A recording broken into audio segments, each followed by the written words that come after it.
All right. Oops. All right. So, greetings from Hawaii again. Sorry for this. This is Daisuke, and sorry about this another impromptu live stream, but I hope you are all doing very well. And just again, this is not planned, but I wanted to use the opportunity just to talk about just a couple things here. So let me just get set up here while I can. So just pardon me while I just get set up here. But in any event, my friends, I hope you're doing very well. Just give me 1 second here while I set up. Oh.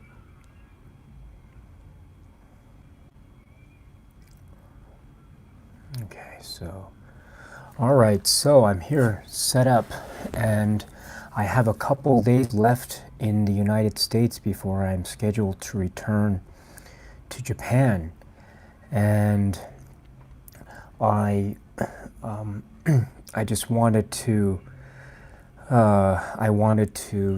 just talk about my time here so far with respect to, I think in particular, just my time. And I went to the Barnes and Noble here, which is very close to the hotel.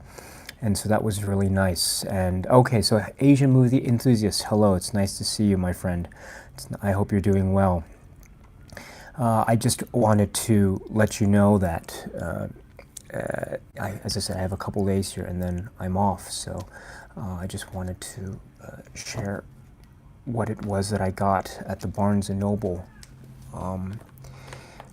The Barnes and Noble here, which is very close, is, as I said, about 10-15 minute walk from the hotel that I'm staying at. And it's a pretty big Barnes and Noble with the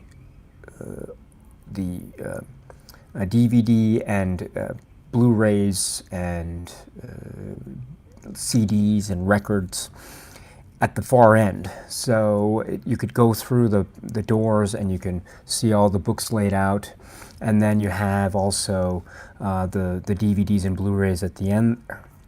And so that was a really nice thing. And so what I did was I knew I was coming here in July, and it just happened to be in the middle of the Barnes & Noble Criterion sale. And so what I did was I usually do, the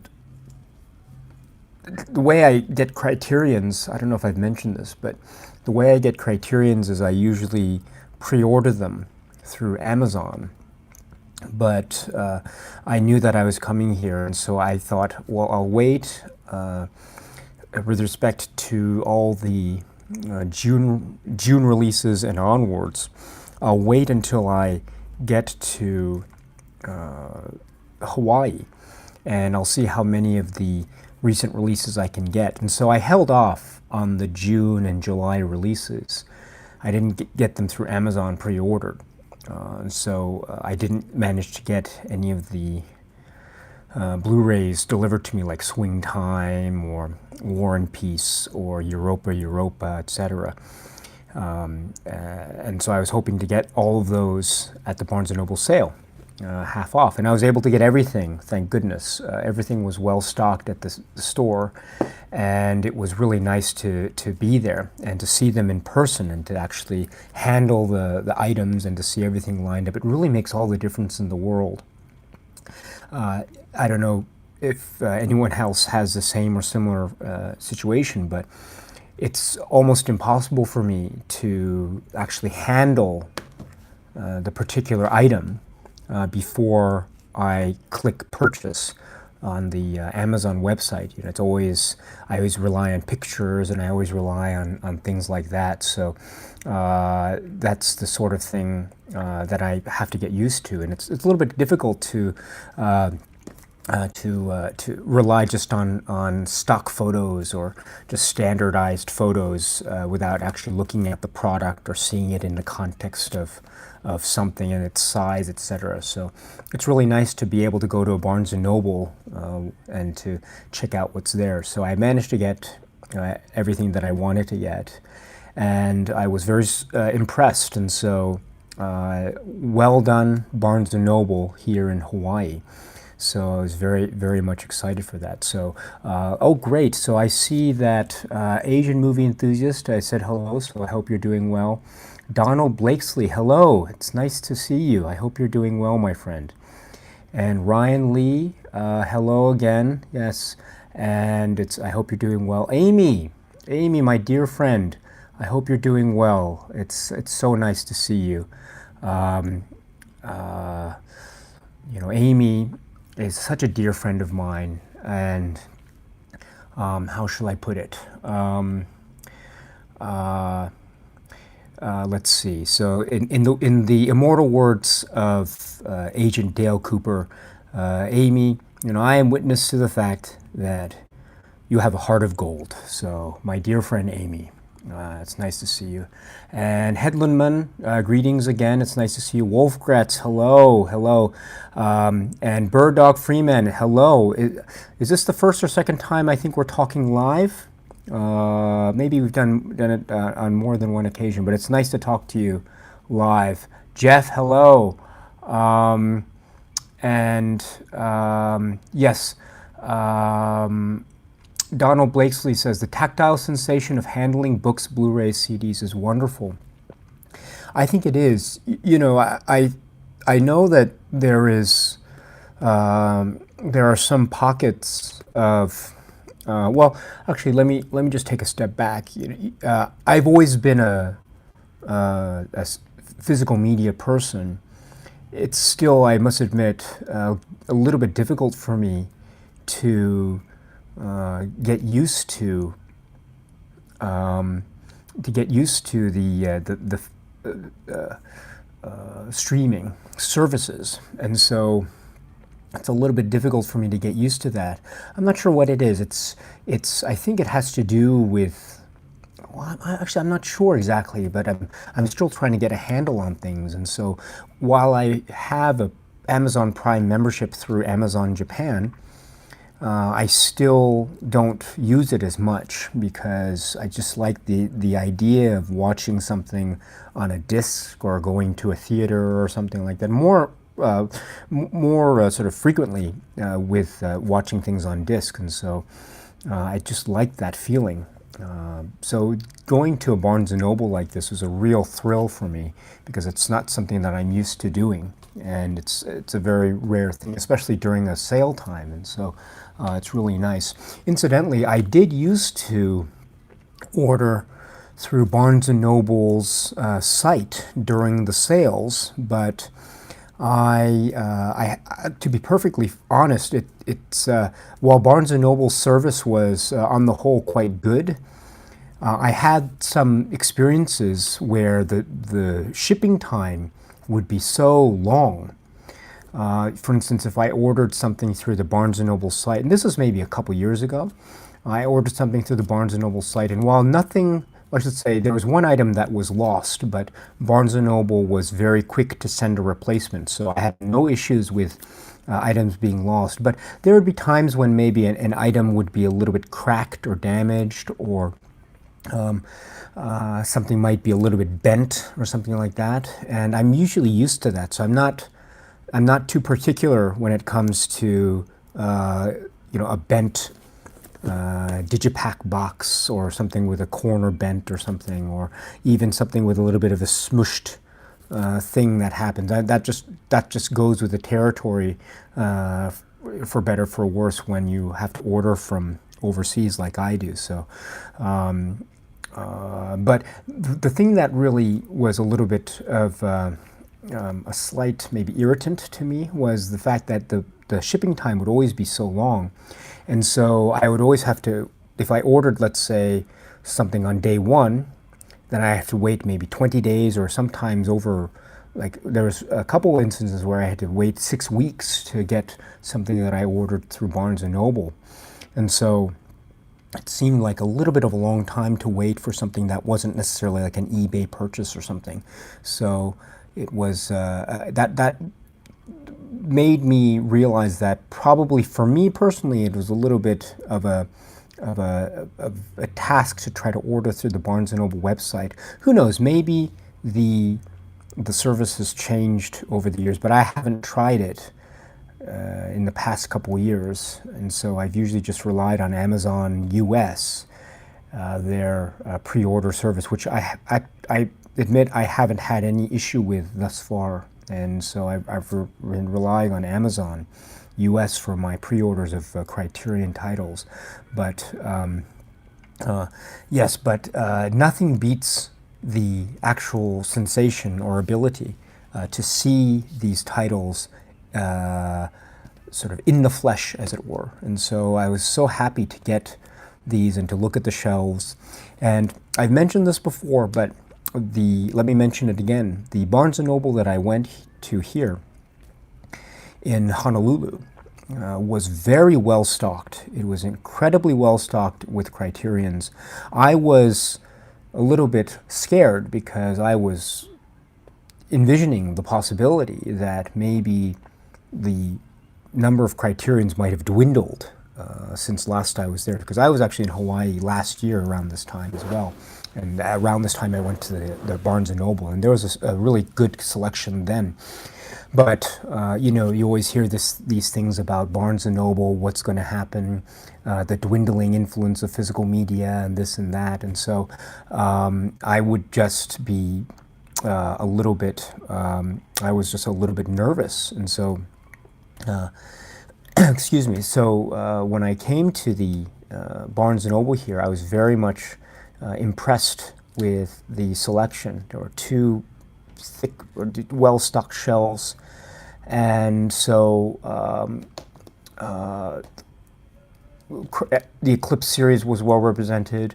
Most of the titles that I was looking for were there. Actually, no, all the titles I was looking for were there, and there were more than one copies of them, and so I was very much pleased with that. And so let's see. So what does that mean? I got.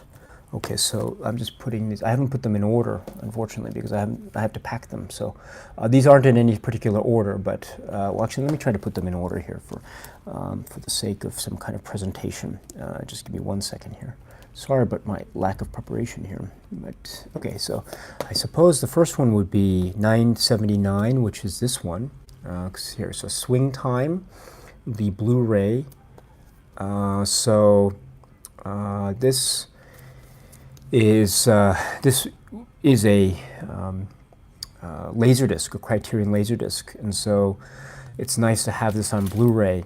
I know it's probably going to be, or it is probably a controversial title in certain respects, but it's nice to have a Ginger Rogers and Fred Astaire film in the collection. So it would be nice to have more, of course, but this is Spine number 979, and it's a Blu-ray.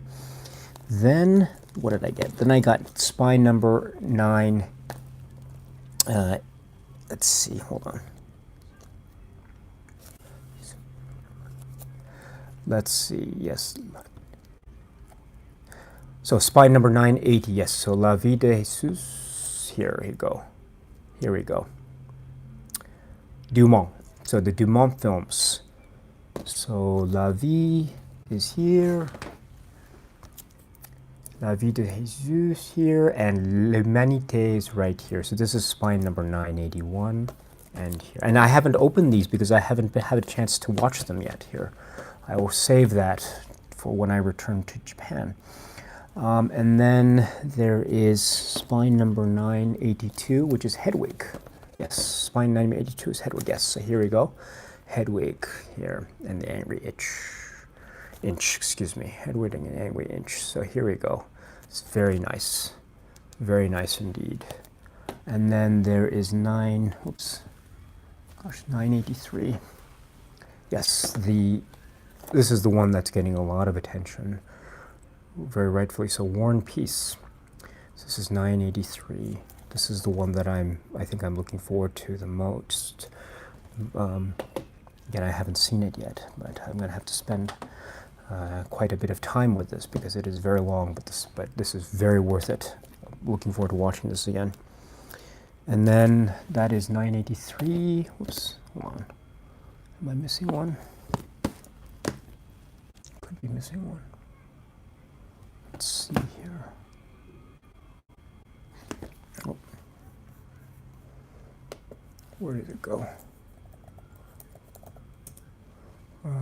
Let's see. Sorry about this.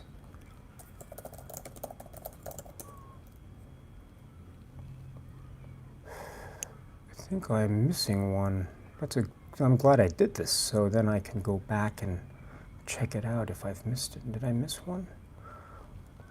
Let's see here. Sorry about this. Let me just double check for a second. Looks like I'm missing one. Oh, no, I'm sorry. What am I saying? Yes, so 984 is 1984, which is going to be released next Tuesday. Yes, sorry about that. I just remembered. So 1984, the film 1984 is going to be Spine number 984, and that's going to be released Tuesday. So I got War and Peace on 983. 984 will be released Tuesday, and I won't be here, so I haven't been able to pick that one up yet. So skipping over that, we have Spine number 985. Yes, 985, which is Europa Europa. Very nice indeed. And then 986, which is here, The Baker's Wife, which I got a couple days ago. And then 987, which is Klute. Very good indeed.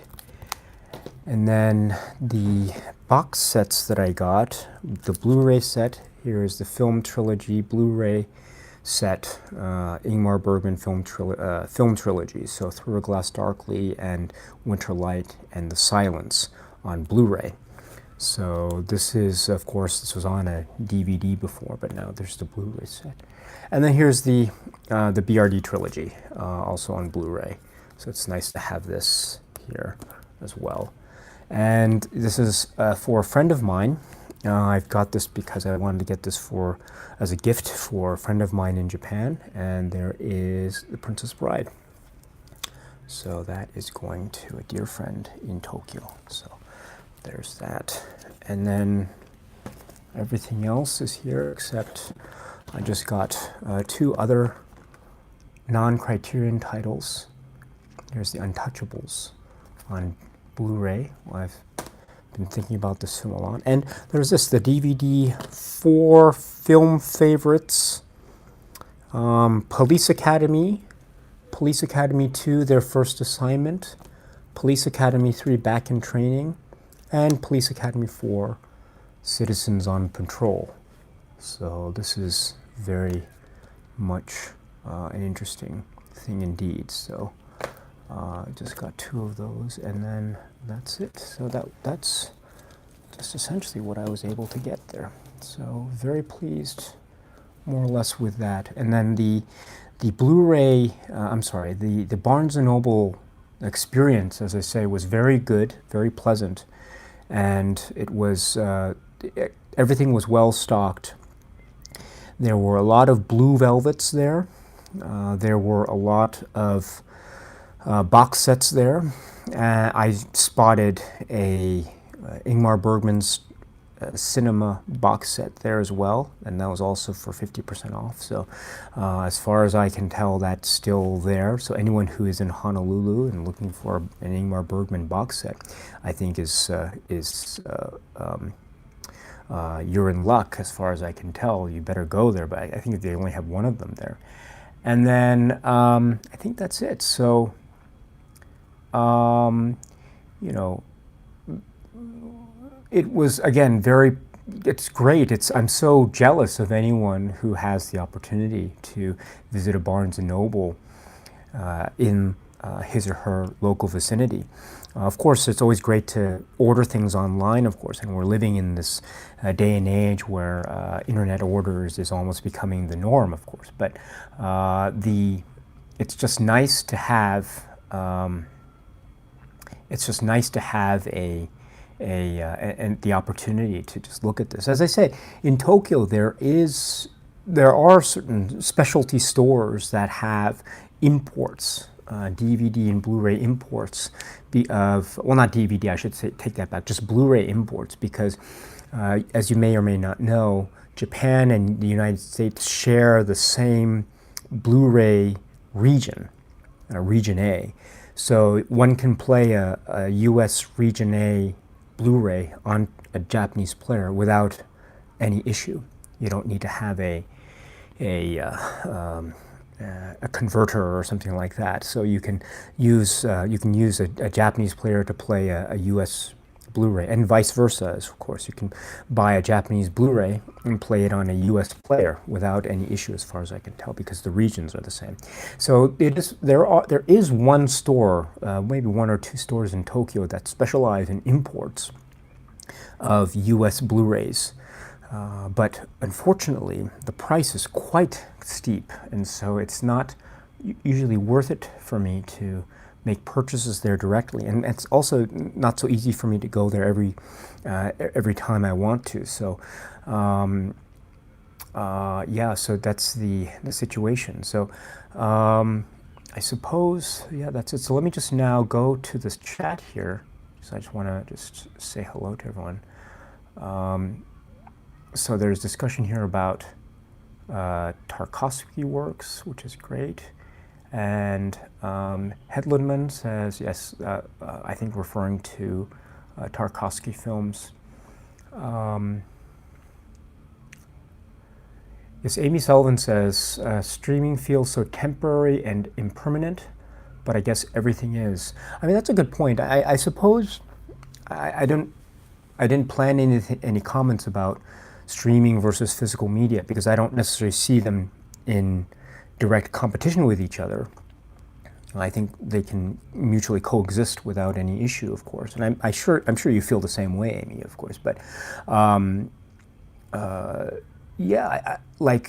there's also something to be said about the kind of impermanence of physical media as well, right? Because physical media is, of course, prone to damage. They can get lost. They can, if the discs are scratched up or something like that, then that can affect playback. And so there are all sorts of issues, and also decomposition.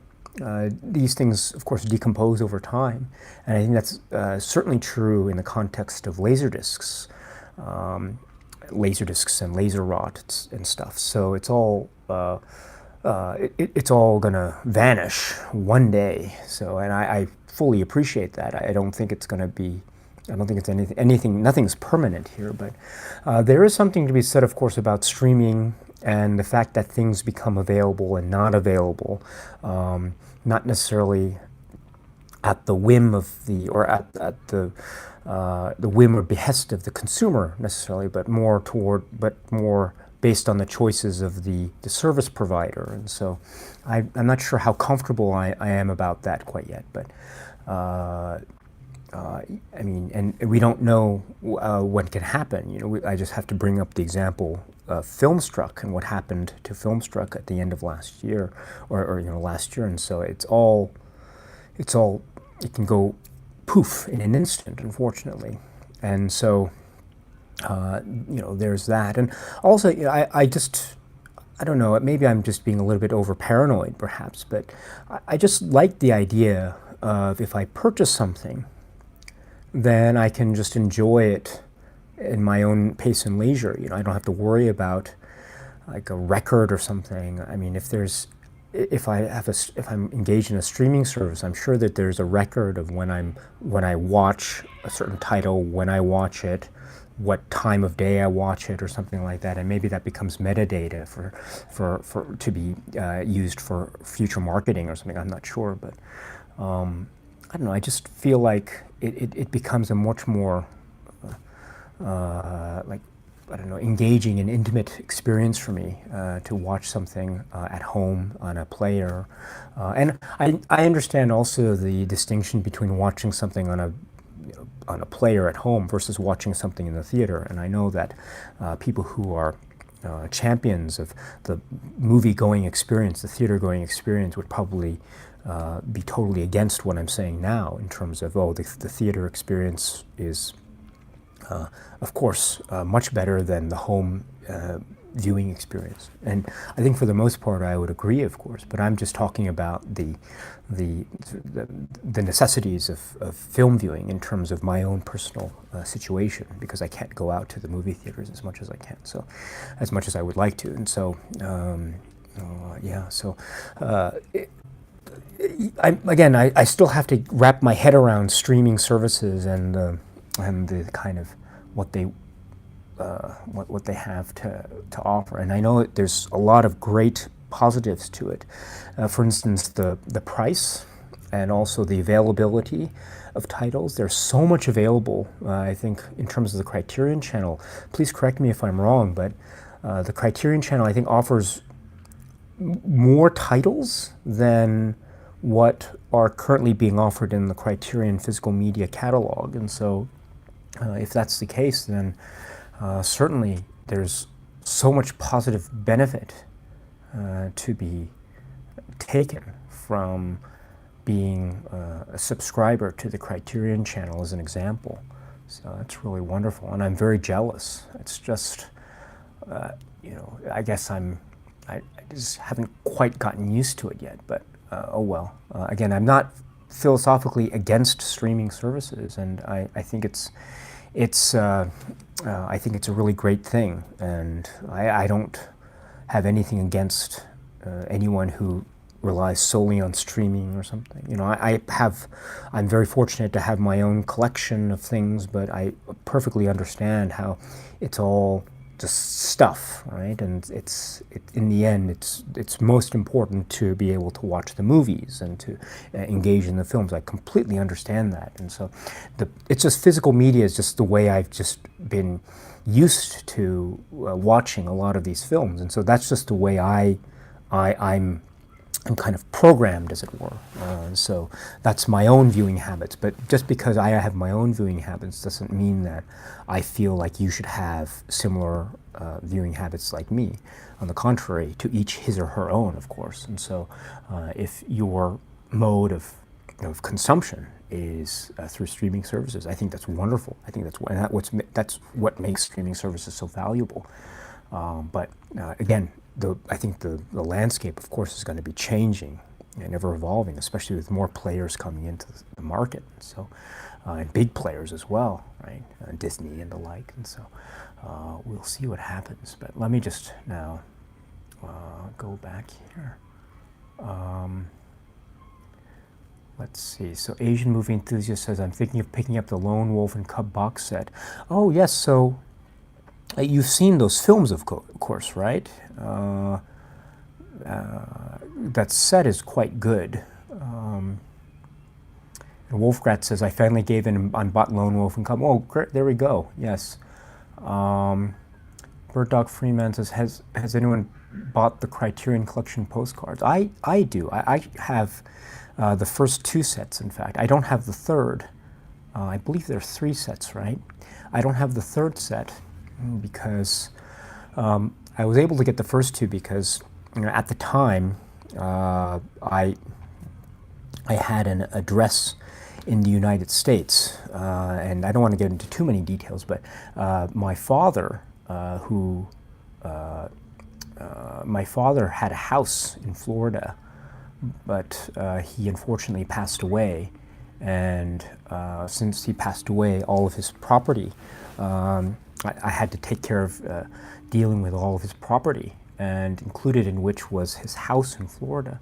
And so while I was trying to sell his house in Florida, I basically had an address in the United States, and I had to visit Florida fairly regularly in terms of the upkeep of the house while I was trying to sell it. And it was a pretty hectic time, actually, but I guess the point in terms of this conversation is that it was it was an opportunity to receive certain items through the Criterion Collection website that I could otherwise not have been able to order because the Criterion Collection does not ship to Tokyo. So there's that. And so, oh, Amy, thank you so much. Thank you very much. That's very kind of you for your message of condolence. It was some time back, so yeah, but I mean, these things can be a little bit kind of hectic, you know, and you know, one of the things was trying to sell his house in Florida, and as part of a way to try to alleviate some of the stress, at least that's what I told myself at the time. I didn't do it all the time, but for maybe a few purchases, I decided, what the heck, I'll make a few purchases through the Criterion Collection website store. And so at the time, I remember I got the two postcard sets that were available at the time. At the time, the third hadn't been released yet. And I also got another DVD. I think it was one DVD. I forget the title, but it wasn't that many. So it was maybe 3 or 4 items total, and then they were shipped to my father's house in Florida. And then when I visited the next time, I was able to pick them up and look at them, and it was really nice to see.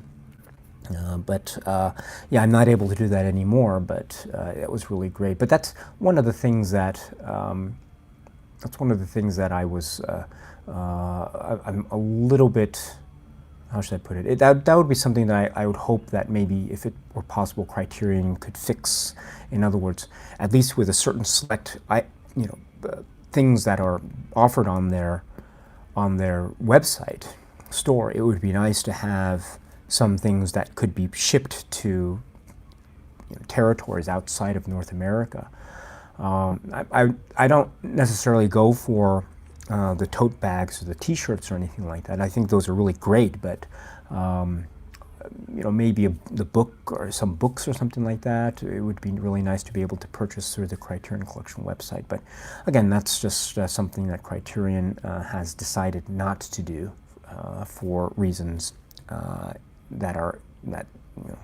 for whatever reason, I suppose. But yes, let's see here.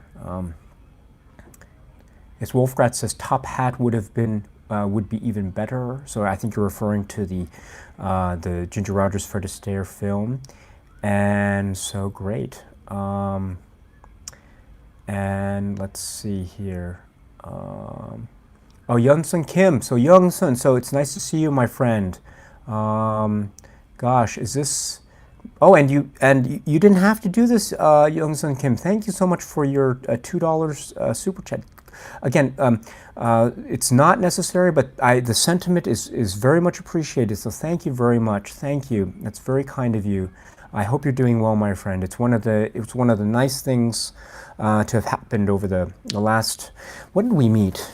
I want to say it was maybe 2-3 weeks ago. Not even a month, right? It feels like longer, but it's really nice to see you. And oh gosh, I really should send a message to our dear friend Nathan Jones, because I think Youngsun Kim, I think you inspired a very great video from our dear friend Nathan over his channel, Nathan Jones. It's a great channel, by the way. You should check it out if you don't know it, Nathan Jones. I saw the video, and I was a bit preoccupied with other things, so I didn't leave a comment, unfortunately. But I should leave a comment letting him know how much I really appreciated his comments about that. And so, and I think you inspired that. He's talking about. It was like, what was it? It was like showing. Movies that they purchased. I mean, I think I did the same thing earlier in this live stream. So I think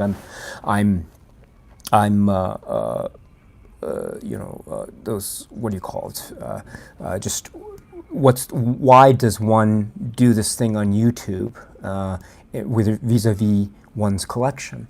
And I think you posed some very interesting questions about that. And I think Nathan had a really interesting response. It was really good. So but I really appreciate your comments, my dear friend. I hope you're well. Bird Dog Freeman says, non-criterion, how dare you? Yes, I have so dared. So, let's see, Wolfgrat says, Untouchables is good fun. I have never seen a Police Academy movie, though. So, you know, I don't know if, how should I put it? The Police Academy movies, I admit they're not for everyone, and I don't expect them to be for everyone. And so I think you should check out our, there's a dear friend of ours, this channel and this community in general. It's Cine Arts channel. There's a wide range of videos, but oh yes, speaking of Cine Arts, yes, hello, you're here. Yes, yes. You say The Untouchables is one of my favorite films, and great to see that Police Academy set. Yes, because I believe you, so Cine Arts, you have a series on your own YouTube channel on the Police Academy movies. Is that right?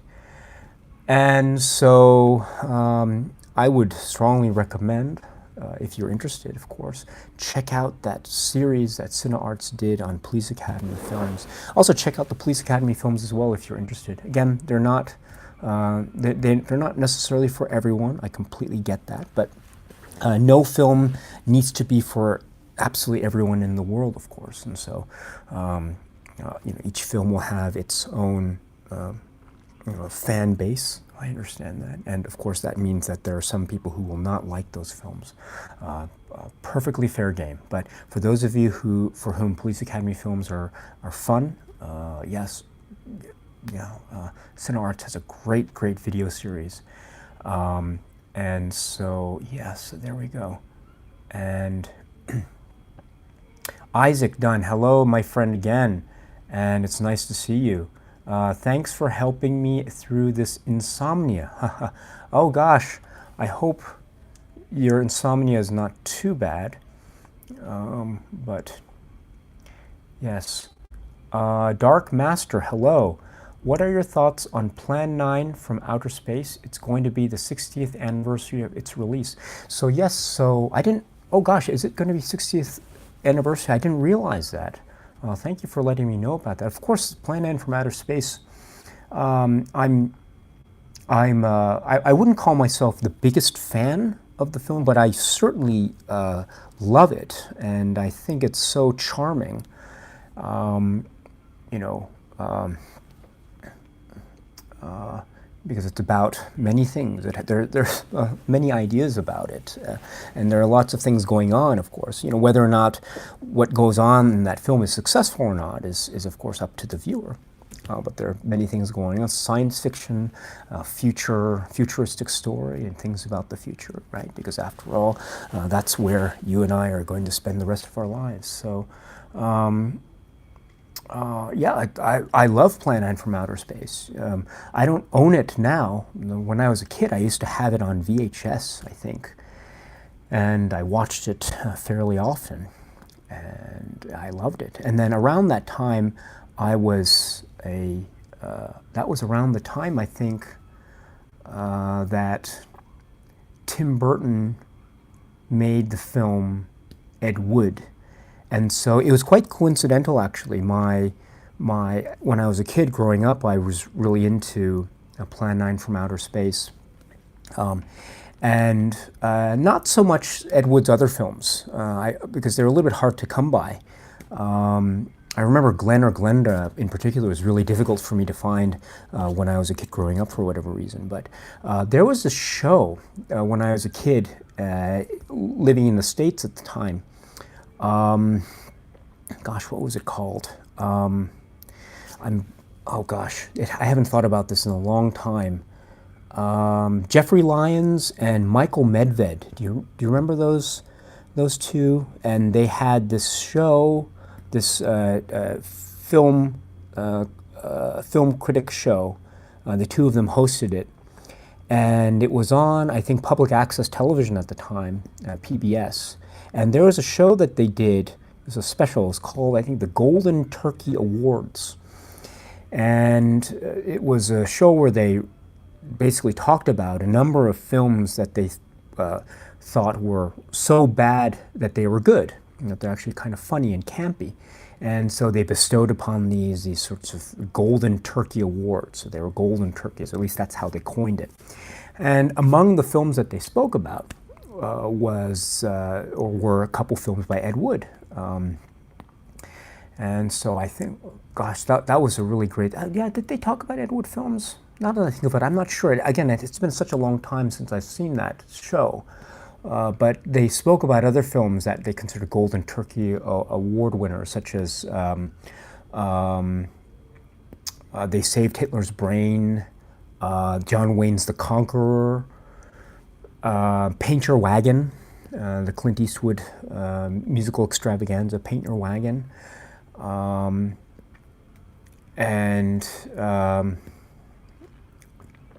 oh gosh, I'm blanking on so many of the titles, but that was such a fun time. And I think through that and through other things, I sort of fell in love with Ed Wood films. And I saw this when I was very young. And so, yeah, so it would be great. Again, I don't know if, I didn't realize that it was the 60th anniversary of the initial release of Plan N from Outer Space. That's really great.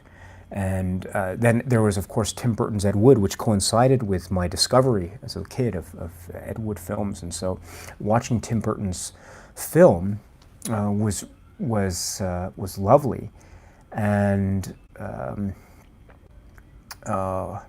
yeah, that was really lovely. That was such a really heartwarming film, very moving. So, Dark Master, thank you very much. I hope that answers your question, but I hope you're doing very well, my friend. You are such a great person, especially when it comes to those Laserdisc videos. So thank you very much, my dear friend. Let's see, and yes, there's a discussion here going on about, let's see, so Jeff Pixler, hello, my friend, and about streaming. Amy, my dear friend Amy says, you will be thrilled to know that I'm having a Twin Peaks viewing party at my home in a few days, sort of half between the DVD experience at home and seeing the stuff in the theater. That is amazing. That is amazing. Wow. Wow. So I wonder what that means. That means, are you going through the entire series? You're going to go through the entire thing? Season 1, Season 2, and then the movie, and then The Return. Wow. Wow, that's amazing. You know what? I should really try to do that, a kind of marathon viewing of Twin Peaks. I've never been able to do a marathon viewing of Twin Peaks. I've always watched it piecemeal because it's so dense for me, and even after watching it many times, I still cannot process all of it in one go. I have to process it in chunks or in episodes, and even within the same episode, sometimes it's very difficult for me to keep up. So I always have to. I'm always very slow with my own Twin Peaks viewing. But Amy, I know you are the you are the expert. Wow. Gosh. And Ben Feltz, hello.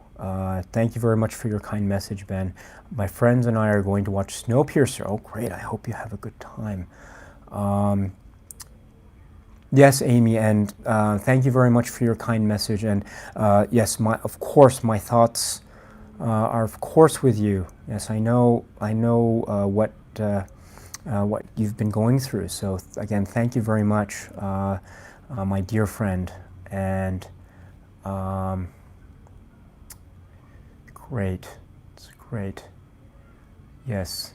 Oh, Jesus Del Canto. So you're here. So yes, Jesus, I hope I got that pronunciation correct. If not, please forgive me and please correct me. But thank you very much. And you say, I recently discovered Argento and your reviews. Thank you. Yes, I think, do I recall, I think yes, I think you left some really good critical. I think you were maybe you left some good comments on the Cat O' Nine Tails and some of the other. I think there was another Argento. Sorry, it's been I can't recall exactly, but yes, I do recall, and I think maybe I was a little bit. Maybe you said I was. Tended to repeat the same thing over and over again, or something like that. My video would be better if I could edit better or something. So. Yeah, no, yes, and then here we go. And you say, sorry if I've been too critical. In any case, I support anyone passionate with his or her right. No, my dear friend Jesus, don't be sorry, my friend. Never feel like you have to be sorry. You can go ahead and you can criticize me, and you can criticize my videos, and you can disagree with anything I say, and you can. If you have something you want to say about my presentation or whatever, go for it.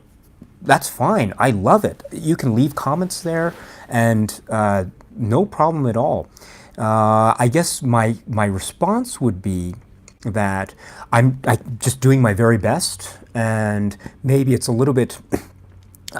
It's a little bit hard for me to. I'm not the best editor, and it usually takes a lot of time for me to edit things as it is. And so I think the reason why I don't tend to pare down my videos as much as I should is because there's a lot of time. Actually, there's more time taking up with these YouTube videos than one might think.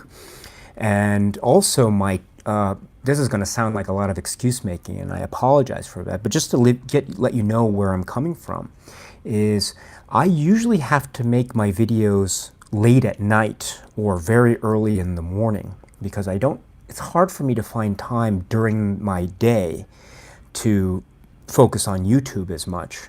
I'll try when I'm on the train, I'll be trying to respond to comments on my iPhone and stuff. But when it comes to the actual editing, I usually have a very small time window in which I can do video filming and then editing. And so it's it's actually, I feel kind of embarrassed saying it, but it's a lot easier for me to just kind of have an idea of what I'm going to say. But I don't usually have a written out script. Sometimes I'll have notes, but other times I won't. And I'll just probably just go talk and talk and talk. And so I think that's the main point that you brought up, which is, I think, a very fine point. So my dear friend Jesus, do not feel, you can give me comments and criticism, anything, compliments. Of course, I love compliments. Don't get me wrong. It's great to receive a compliment, but yes, criticisms as well. I'm happy with that. There's not a problem. I don't feel offended by that at all. You can leave thumbs up if you want, thumbs down. That's fine with me as well. It doesn't matter. If I make a video and you don't like it for whatever reason, and you want to leave a thumbs down, that's fine. That's what I mean. If I really wanted to, if I was really upset about thumbs up, thumbs down, it's very easy for me to turn off that function on YouTube. I could just turn it off and just disable the thumbs up, thumbs down function. Anyone can do that, and so actually that's a really good thing. If you want to do YouTube, but you don't want to go through, thumbs up, thumbs down, and comments, then I think you can always disable those, and you can still upload videos and not have to be concerned about that. And so, it's all good. So anyway, my friend, there's no need to apologize. Maybe I might push back as well if you have a comment about something that I might disagree with. But again, healthy debate is why we're here. So it's not a problem at all. Oh, hello. And my son is here. So I think I'm going to be winding this down a bit. So let me just go through this really quickly. And I have to go in about 5 minutes, or maybe less, because my son is here. But all right, want to sit here? All right, let's go. All right, there you go. All right, you just came from the pool. Okay. So let's just go through this, and then I will leave, and then just be on my way. So anyway, let's just go through. So Casey, thank you very much for your super chat. Again, completely not necessary, but the sentiment is really appreciated. Thank you so much, my friend. And you say here, hey Daisuke, can you talk a little about your favorite Edward Yang film? I've watched all of your reviews, but I would like to hear why this movie is your favorite. Okay. Oh, sorry, sir. Here, let's sit down. Here you go. There you go. Sorry about that. All right. So very quickly, well, I don't know if I'll be able to talk about that. Do you want me to talk about Edward Yang? No? No? What should I talk about? Well, let me just say while I wind down here is my favorite Edward Yang film is, A Brighter Summer Day. And yes, so my favorite Edward Yang film is A Brighter Summer Day. And I think I've spoken about that a lot. But that's my favorite one. And there are a lot of others that I really like, but that's the one that I love the most. So there we go. Yes. See, there you are. There you are, my friend. All right. And I see, yes, I see, okay. All right, well, I'm going to get going here because I want to go to the pool. So, whoops. So I'm going to go to the pool now. And so I hope all of you are well. And again, I apologize. I think I saw our friend Robert, so I apologize if I didn't answer your question. And let's go to the pool, okay? All right, let's go. All right, my friend. Talk to you soon, and be well. Take care. Bye-bye. Yeah, let's go. You want to go to the pool? Yeah. All right, let's do it, my friend. Awesome.